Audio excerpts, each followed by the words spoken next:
Alright guys, well today we are going to be discussing something that's a little bit different when it comes to modifying cars, and something that there's a debate on.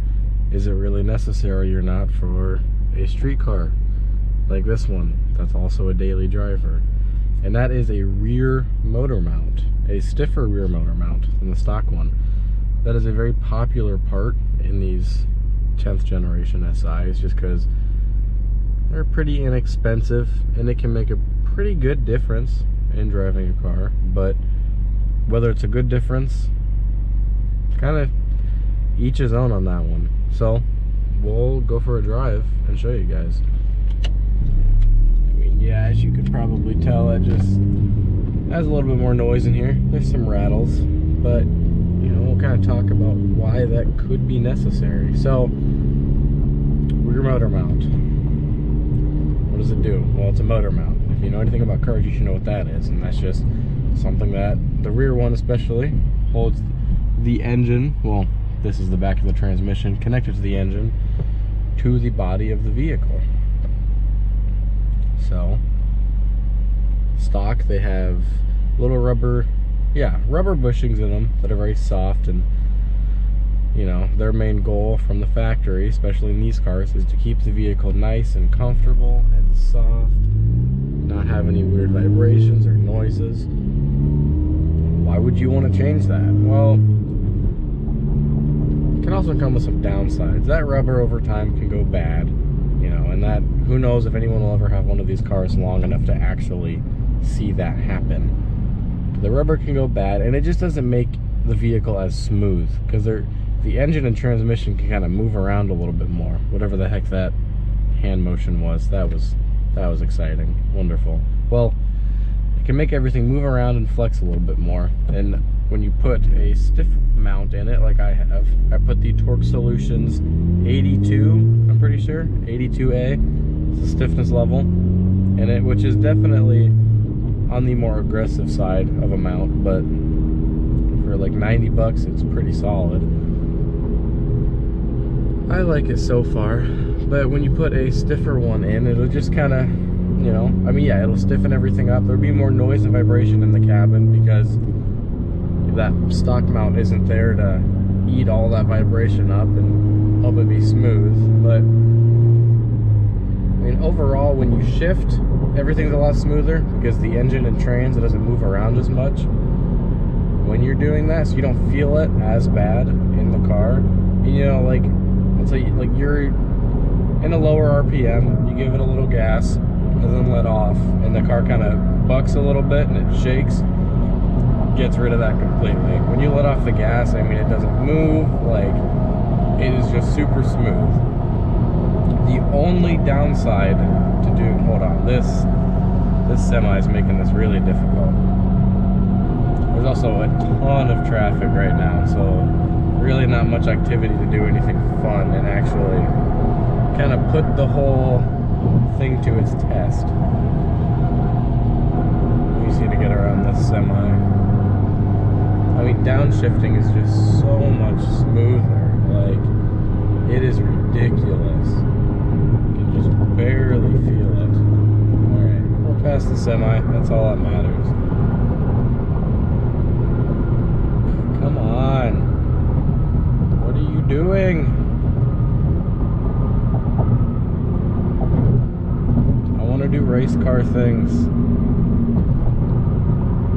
But the motor mount itself, I mean, it makes it more, doing a stiff one like this that I have, just makes it more of a raw experience in the vehicle. And I like that. I mean, I don't need like absolute race car stuff, you know, where everything is super stiff and undrivable and it ruins the daily aspect. Because this vehicle is my daily at the end of the day, and I need to be okay with putting lots of miles on it and being comfortable in it still.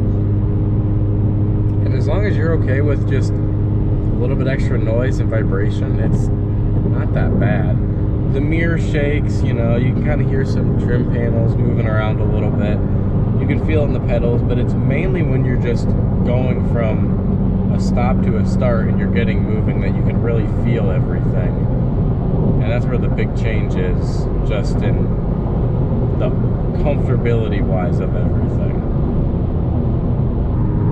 Oh, this car makes some good noises. I'm never getting tired of the turbo sound, ever.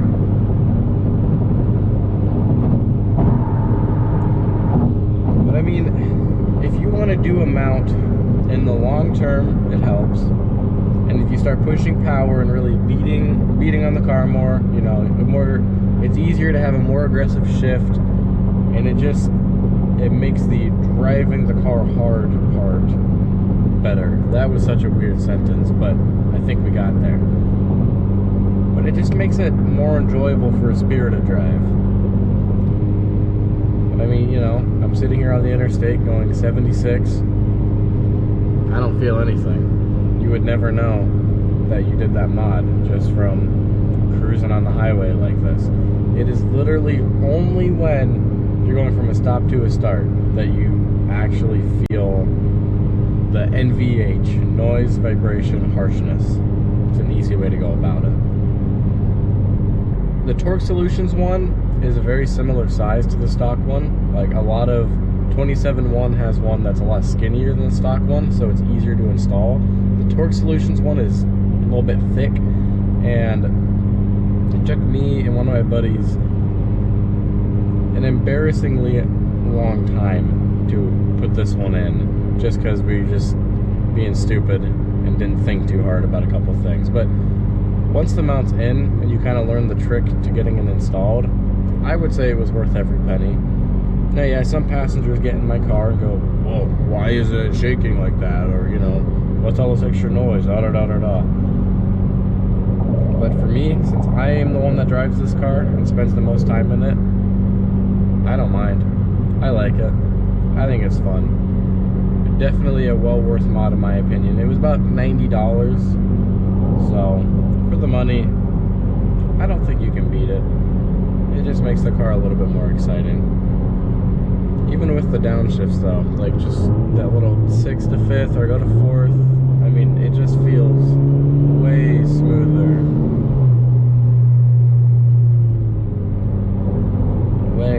Way smoother.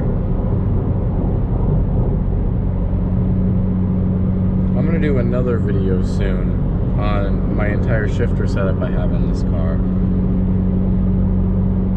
just because a lot of people ask about it, and I think this is one of the best feeling shifters you could possibly get in one of these things. I absolutely love it. So to make it really simple for everybody, should you do a rear motor mount upgrade? If you're okay with a little bit more just feeling in the car and an overall rawness of the vehicle, yes, do it. It makes everything better. But if you want a nice, silky, smooth, I can't speak. If you want a nice, silky, smooth machine, either go for the softest one they make, or don't do it at all, because it probably won't be for you.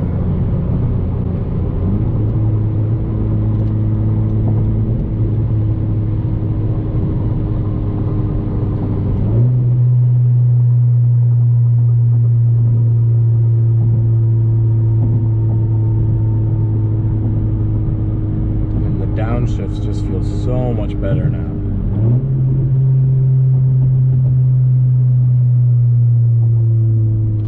And it is so easy too. I love it. I am definitely a fan of this.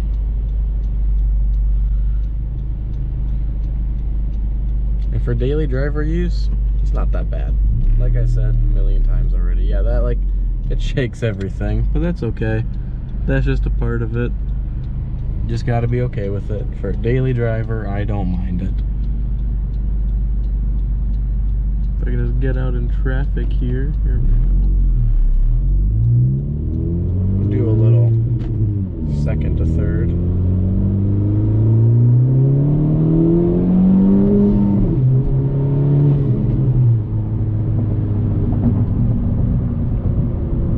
Yeah.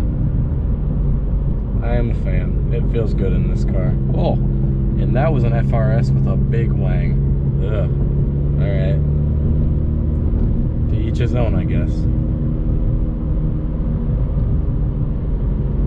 Well, I think that's going to be it for today's video, guys. It was nothing too extravagant or crazy, but I just wanted to make something simple that got my point across, to just answer a few questions.